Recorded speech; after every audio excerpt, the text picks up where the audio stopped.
Another, what I thought was a really important question that was asked in my tour was by a young man who had a hard time reading Quran.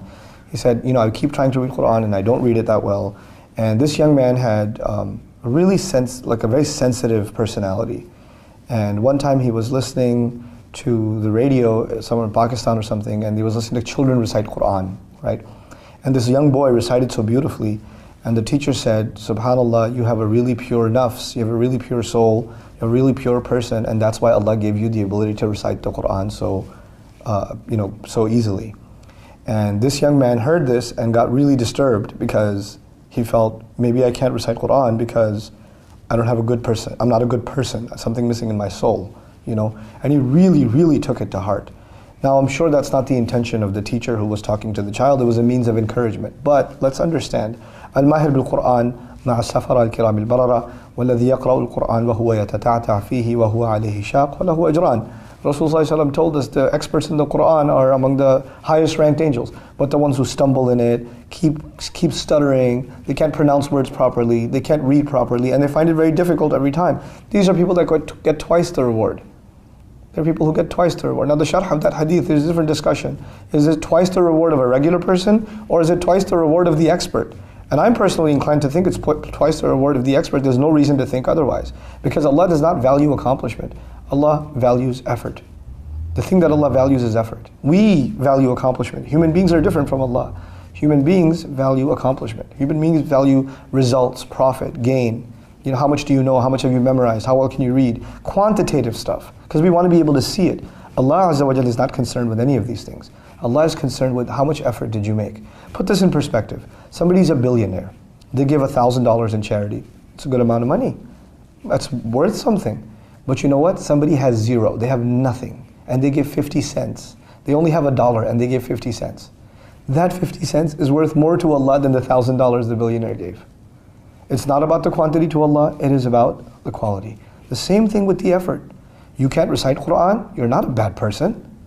The fact that you're trying to recite the Quran, the fact that you're struggling through every single letter and going through it, that struggle Allah put you in. Had Allah wanted, He could have made it easier for you. Had Allah wanted, Musa alayhi salam would not have a stutter.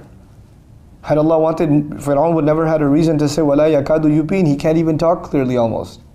People have disabilities or challenges or difficulties in life. Some people have a physical disability. Some people have, a psychological disability, a challenge in their lives.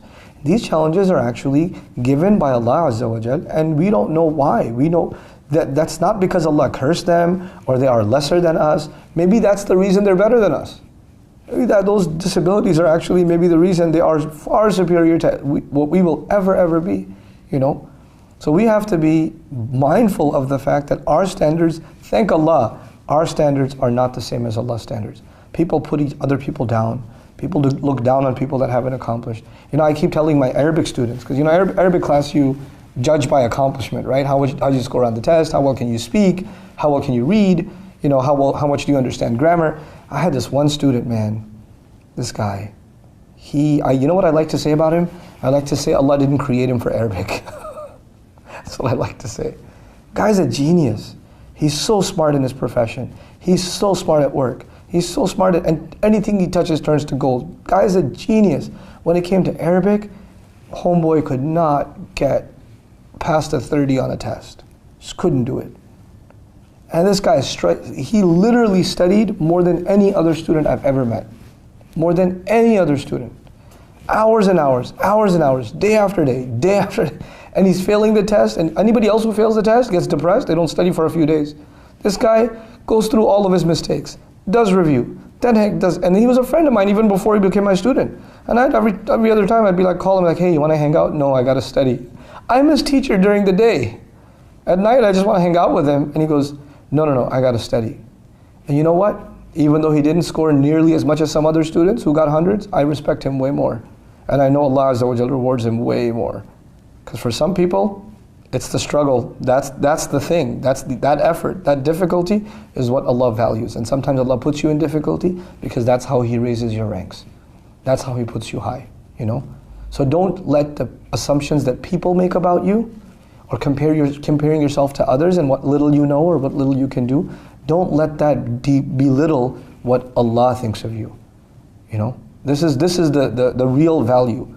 You know, inna akramakum indallahi atqakum. The most noble of you are the ones that have the most taqwa. Taqwa will never be known by another person. It'll just never be known. So I pray that we're not judgmental of others, and especially we are not judgmental of ourselves, that we don't think of ourselves constantly in respect to others, in comparison to others. Barakallahu li wa lakum. Assalamu alaikum wa rahmatullahi wa barakatuh.